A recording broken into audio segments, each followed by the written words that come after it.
The fisherman's name was Arun. He lived in a small coastal village where the sea decided everything. If the waves were kind, people ate well. If the waves were angry, families waited in silence. Arun had known the sea since childhood. His father taught him how to read the color of the water, how to listen to the wind, and how to respect what lived beneath the surface. Arun was poor, but he was not bitter. He owned an old wooden boat with peeling paint and a small motor that often coughed before starting. Every morning before sunrise, he pushed the boat into the water and whispered a short prayer. He asked only for enough fish to sell at the market and enough left to bring home. That morning, the sea looked strange. The water was calm, almost too calm, and a thin fog rested on the surface. The air smelled sharp, like metal mixed with salt. Arun felt uneasy, but he ignored the feeling. The sea had fed him for years, and he trusted it. He cast his net again and again, but each time it came back light. Only a few small fish struggled inside. His chest tightened with worry. Fuel was expensive, and returning home with almost nothing would mean another day of debt. As the sun climbed higher, Arun noticed something floating far from the shore. At first, he thought it was driftwood. But as he guided his boat closer, the shape became clearer. It was large and red, its color faded by salt and sun. It was a container. Arun had seen containers before, stacked like giant blocks at the distant port. But never one drifting alone in open water.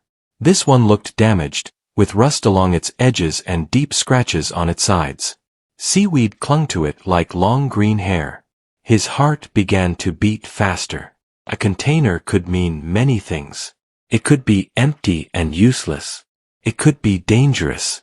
Or it could hold something valuable. Arun hesitated. Stories traveled fast in coastal villages. People spoke of lost cargo, of things better left untouched. But hunger spoke louder than fear. He tied a rope around the container and pulled with all his strength. His arms burned, and sweat soaked his shirt, but slowly the container moved. With careful effort, he guided it closer to his boat and secured it alongside. The container was heavier than he expected. Whatever was inside had weight. Real weight. He noticed a small metal door on one side, sealed with thick locks. One lock was broken, hanging loose as if someone had tried to force it open before. The other was still firm but old and rusted. Arun swallowed hard. His hands trembled as he reached for his tools. He did not know why he felt so nervous. The sea had given him many surprises, but this felt different. He struck the lock again and again. The sound echoed across the water. Finally, the metal gave way with a sharp snap. The door creaked as it opened, just enough to reveal darkness inside. A cold air rushed out. Arun froze. The smell that escaped the container was not fish, not oil, not rot. It was clean, sharp, and unfamiliar. His mind raced. Slowly, he pulled the door wider. Inside, the container was lined with thick padding. Neatly arranged metal cases filled the space, stacked carefully as if placed with purpose. Each case was sealed, marked with symbols and numbers Arun did not understand. He stared in silence. His breath became shallow. This was no ordinary cargo. He climbed inside, his bare feet touching the cold metal floor. The container was dry, untouched by seawater. That alone felt impossible. How long had it been drifting out there? Arun opened one case. Inside were rows of small, shining objects wrapped in soft cloth. They were not gold, but they looked valuable. Tools maybe, but not the kind he had ever seen.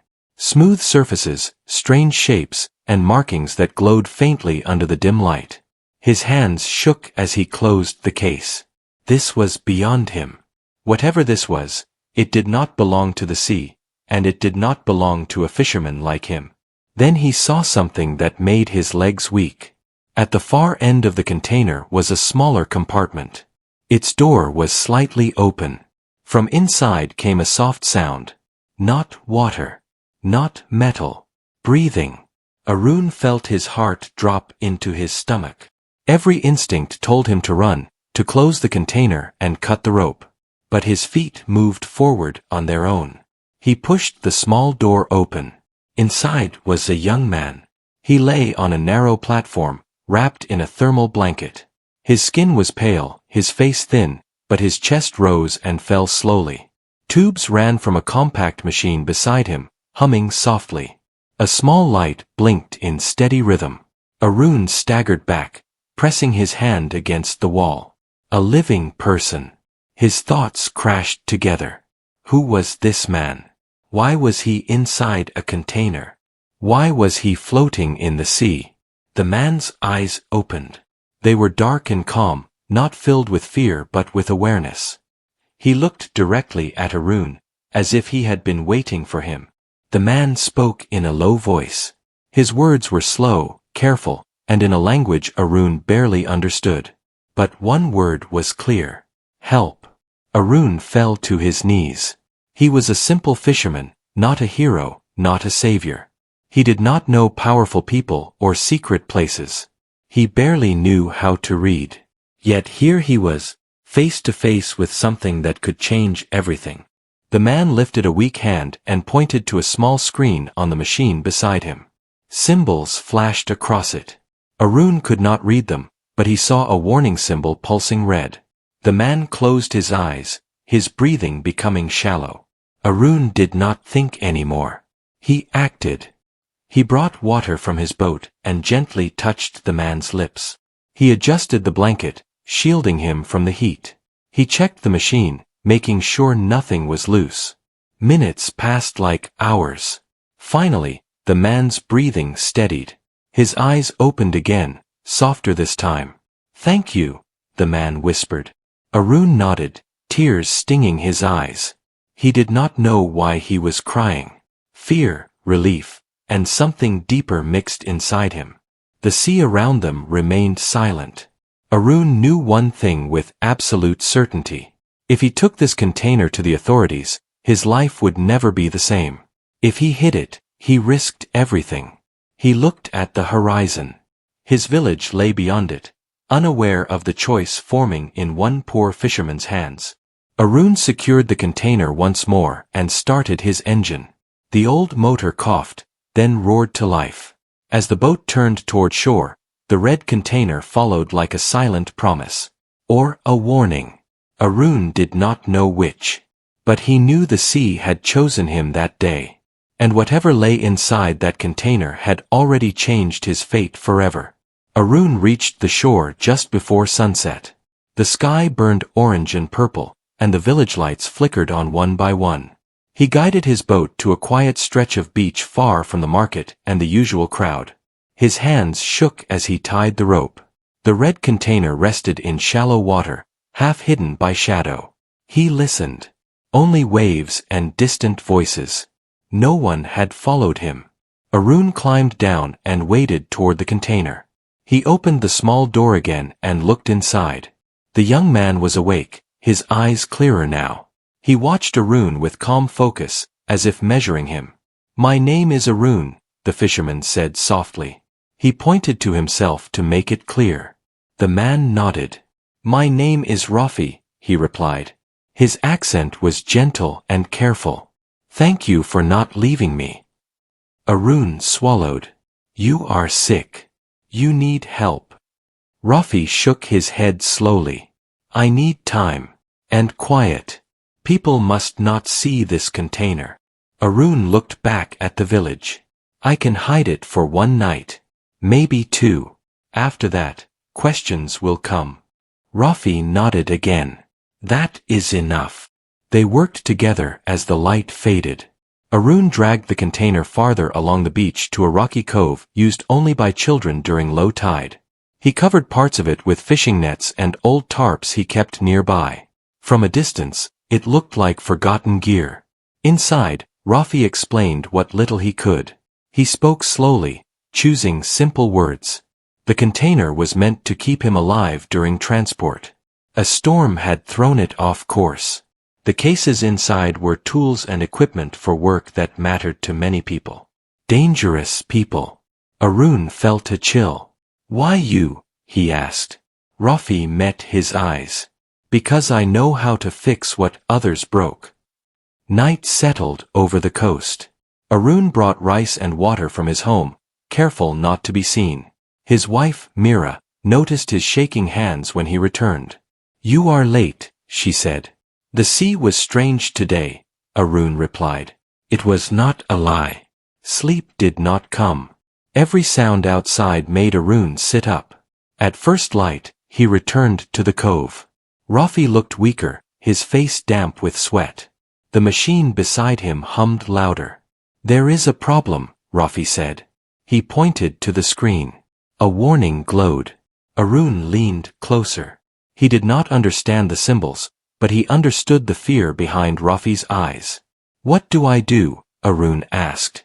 Rafi guided him. Adjust a dial. Replace a small cartridge from one of the cases. Arun followed each step with care. His fingers fumbled, but he did not stop. When the warning faded, both men exhaled at the same time. Voices echoed nearby. Arun froze. Two men walked along the beach, arguing loudly about nets and fuel.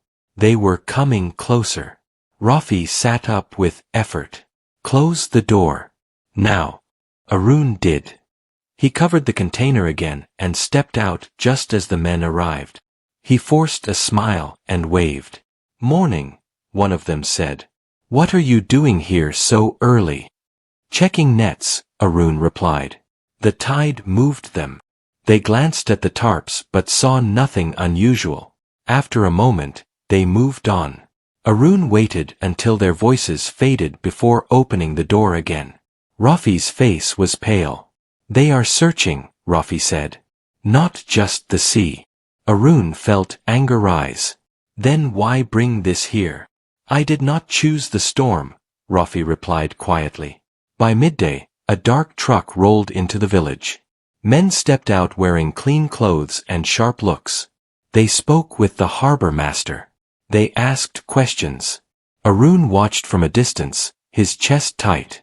One of the men pointed toward the shore. Rafi saw the change on Arun's face. They are close, he said. You must decide. Arun thought of Mira, of his small home, of debts and empty nets. He thought of the man inside the container who trusted him without reason. I will move you tonight, Arun said. To the old salt caves. Rafi's eyes widened. That place is hidden. And dangerous, Arun replied.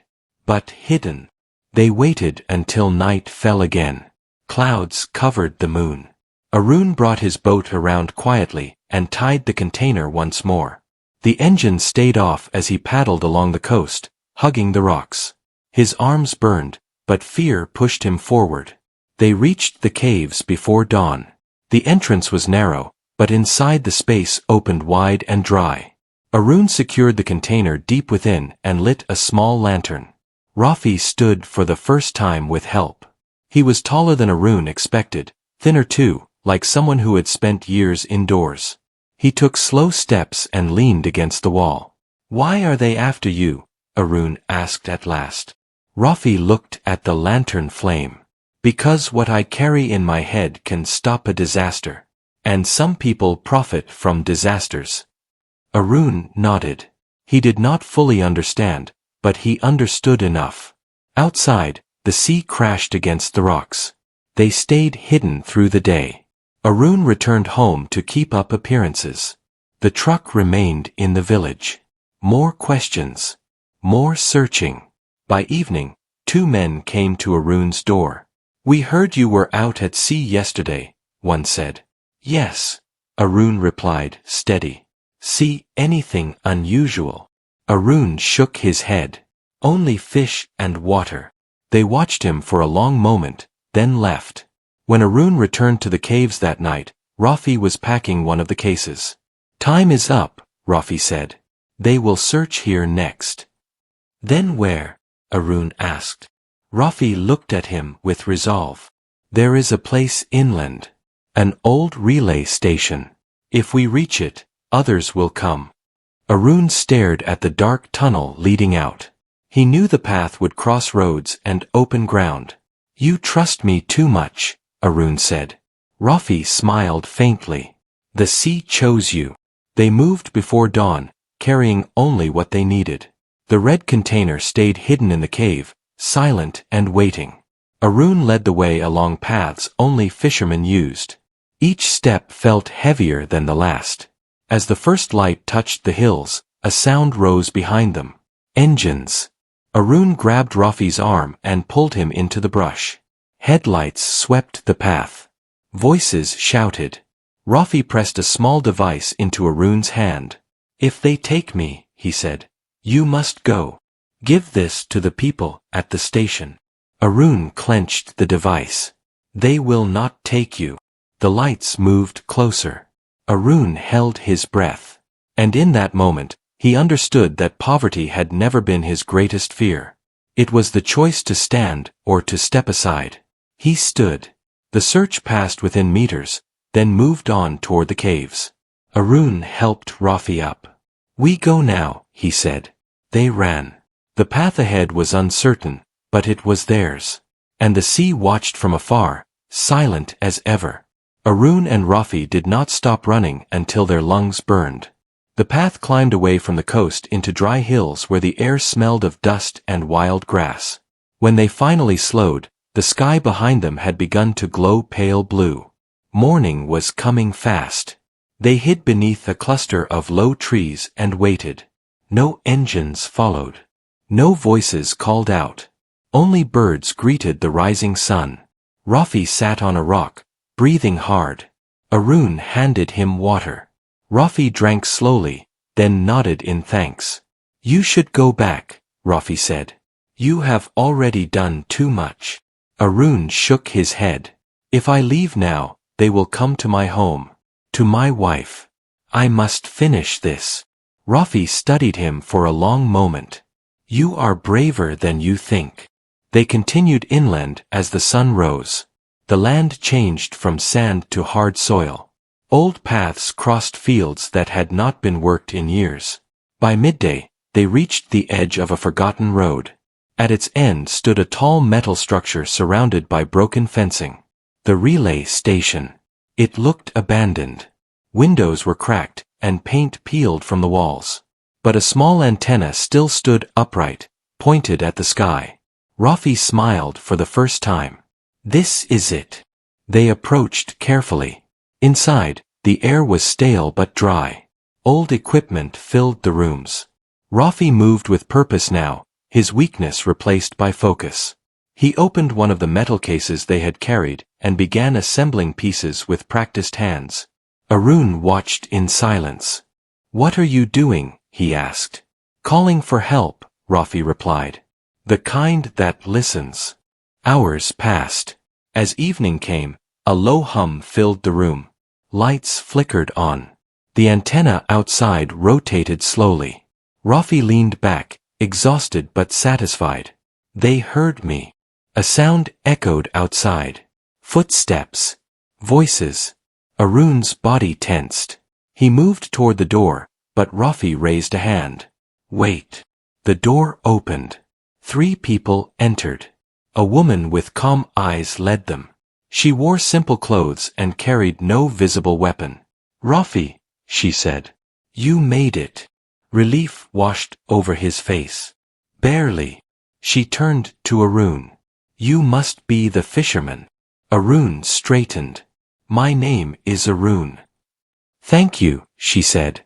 Without you, this would have ended badly. More people arrived. Supplies were unpacked. Rafi was given care and rest. The woman explained little, but enough. Rafi's knowledge was needed to prevent a failure that could harm many. Some groups wanted that failure to happen. You will be safe now, she told Arun. Your village too. Arun nodded, but worry still sat heavy in his chest. What about the container? It will be handled, she said. Quietly. Night fell again. Arun slept on the station floor for the first time in days. When he woke, sunlight filled the room. Rafi stood nearby, stronger now. They want you to stay, Rafi said.